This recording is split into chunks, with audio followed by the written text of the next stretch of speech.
warahmatullahi wabarakatuh. Waalaikumsalam warahmatullahi wabarakatuh. Selamat siang anak. Siang. Bagaimana kabarnya hari ini? Alhamdulillah. Ada yang nggak masuk dari kalian? Siapa yang laki-laki? Mas Surul. Kemana Mas Surul? Sakit Ais? Sakit juga, sakit apa? Sakit tulangan. Sakit tulangan. Yang ceweknya ada yang nggak masuk? Ada.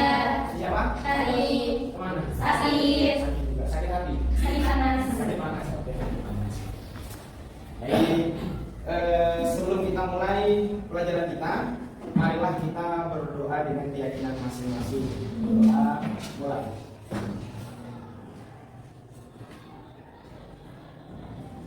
Berdoa selesai.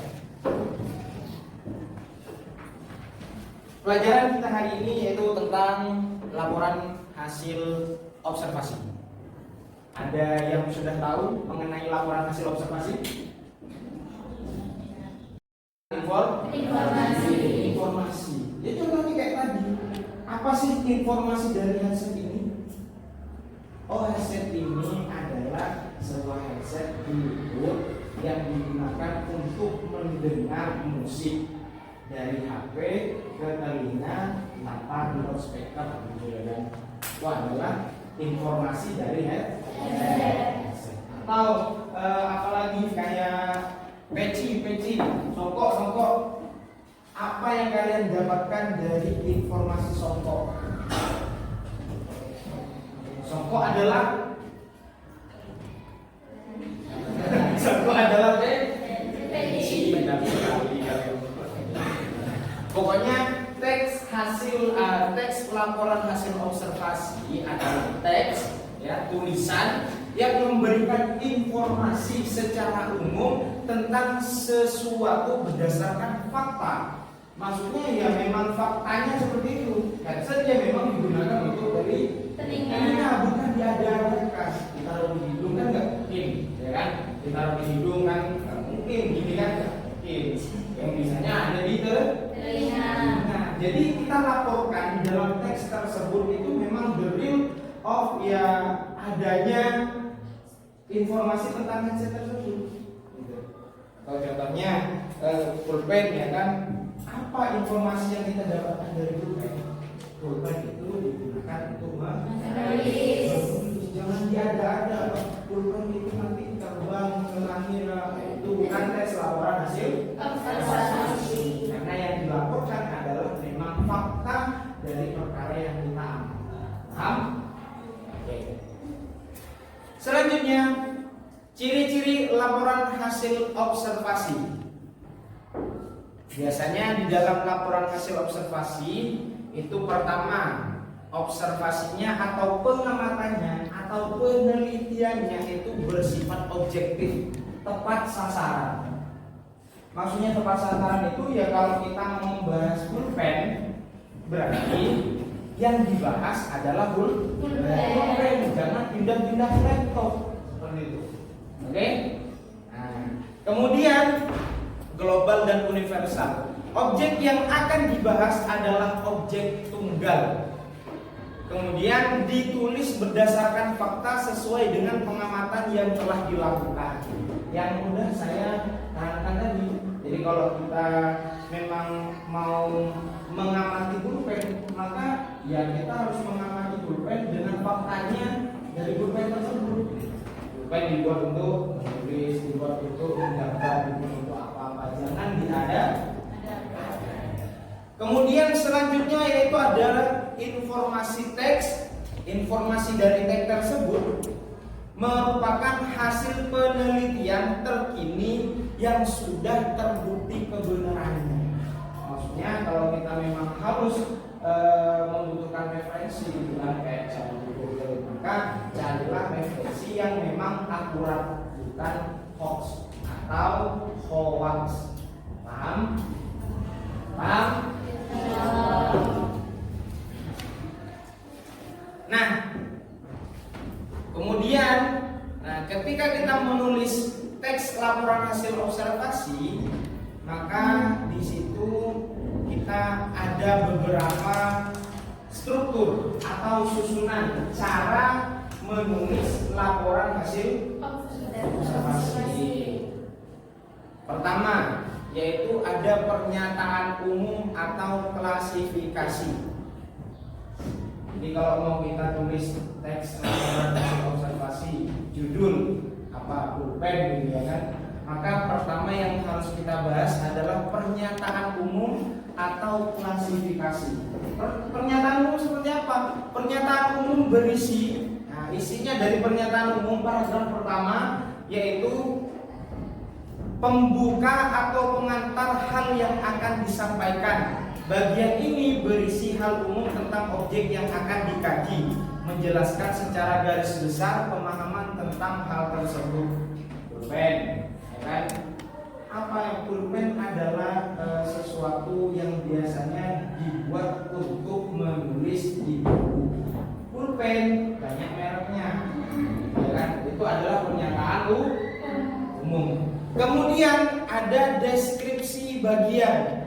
Maksudnya deskripsi bagian ini adalah penjelasan detail dan lebih spesifik mengenai objek atau bagian-bagiannya. Bisa berupa ciri-ciri, struktur atau karakteristik.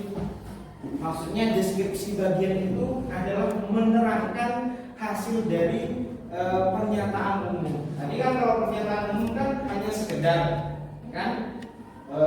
Pulpen adalah benda yang dibuat untuk menulis, itu udah pernyataan umum. Nah, kalau deskripsi bagian itu menjelaskan merek standar, kemudian titik ini terbuat dari pulpen ini terbuat dari plastik yang di dalamnya ada tinta. Pokoknya menjelaskan tentang lebih detail dari apa yang kita amati. Paham ya? Di deskripsi bagian ini yang menjelaskan tentang lebih detail apa yang kita amati, seperti itulah. Kemudian deskripsi manfaat. Nah, terakhir, paragraf terakhir itu harus ada deskripsi manfaatnya. Apa itu deskripsi manfaat? Deskripsi manfaat adalah menunjukkan bahwa setiap objek yang kita amati itu memiliki manfaat atau fungsi dalam kehidupan. Contohnya pulpen. Manfaat pulpen ini apa? Selain untuk menulis, untuk apa? Mata, gitu kan? Itu adalah pulpen, ya kan? Nah, pokoknya manfaat dari yang kita amati itu terdapat pada deskripsi yang ketiga. Oke, itulah beberapa definisi umum dan struktur dari laporan hasil observasi. Untuk lebih detailnya kita langsung praktek agar supaya kalian tahu. Contohnya, okay.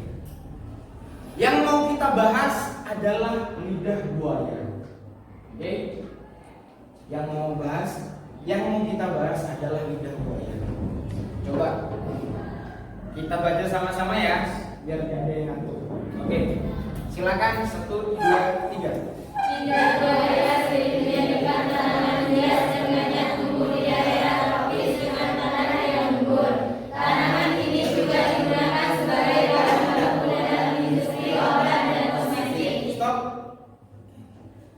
Lidah buaya sering dijadikan tanaman hias dan banyak tumbuh di daerah tropis dengan tanah yang gembur. Tanaman ini, lidah buaya maksudnya, digunakan sebagai bahan baku dalam industri obat dan kosmetik. Ini kan menunjukkan tentang definisi umum atau pernyataan umum tentang lidah buaya. Pernyataan umum itu banyak tumbuh di daerah tropis. Ya di mana saja pokoknya tropis kita akan mendapatkan lidah buaya. Oke, baca selanjutnya. Lidah buaya memiliki daun tebal dan melejit, berwarna hijau segar dengan tepi yang bergerigi dan menggelar berlalu dalam. Di dalam daunnya terdapat cairan gel bening yang sering dimanfaatkan untuk berbagai keperluan. Daun lidah buaya bisa lebar antara 2 sampai 6 cm dengan tingginya tanaman bervariasi tergantung jenisnya mencapai 20 sampai 26 cm. Lidah buaya termasuk akar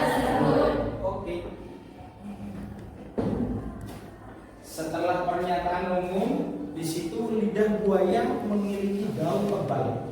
Ya kan? Berarti menjelaskan tentang isi dari lidah buaya. Memiliki daun tebal dan meruncing berwarna hijau segar dengan tepi yang bergerigi namun tidak terlalu tajam. Di dalam daunnya terdapat cairan gel bening yang sering dimanfaatkan untuk berbagai keperluan. Daun lidah buaya seperti itulah. Pokoknya menjelaskan lebih detail dan lebih spesifik tentang lidah Buaya. Selanjutnya, lidah buaya memiliki beragam manfaat untuk kesehatan dan kecantikan. Gel dalam daunnya dapat menyembuhkan luka-luka ringan karena efek mendidihnya. Gel lidah buaya juga berguna untuk mengatasi mata anda selain membuka atau menyebabkan kulit dan mata menjaga kesehatan mata. Selain itu, gel lidah buaya mengandung vitamin, mineral, dan antioksidan yang bermanfaat untuk kulit dan dapat berfungsi sebagai pembuat alami untuk kulit.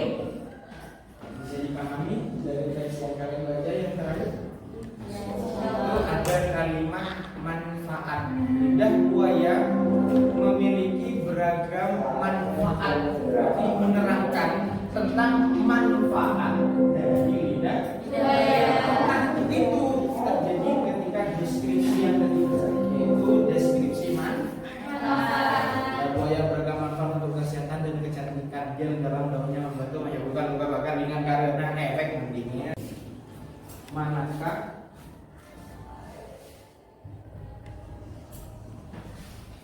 deskripsi pernyataan umum?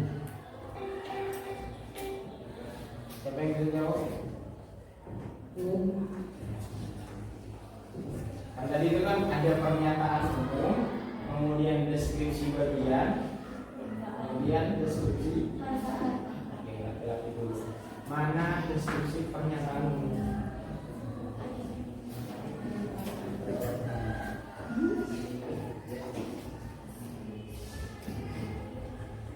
Manfaat untuk ekonomi bagi Masyarakat. Oke, kita latihan berkelompok menjadi 7, 2, 3. Kita jadi 4 kelompok, oke? Yang cowok sendiri 1 kelompok, yang cewek jadi 3 kelompok. Silakan langsung kita kata-katakan sama kelompoknya masing-masing.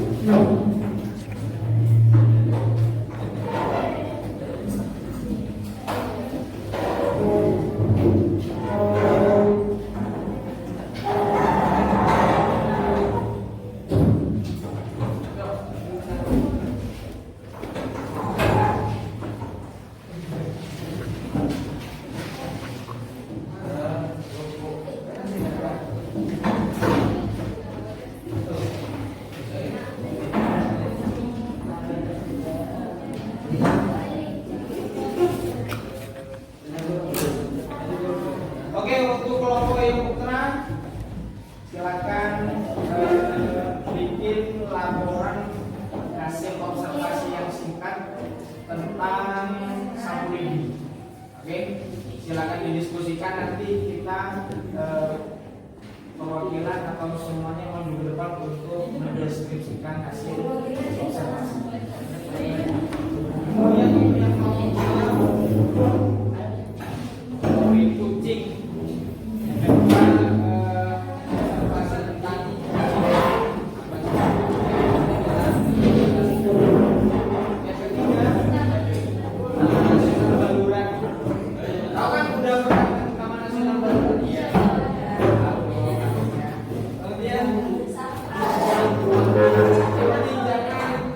Observasi sampah masyarakat, sampah pokoknya mau disapu bukan sampah masyarakat. Satu lagi.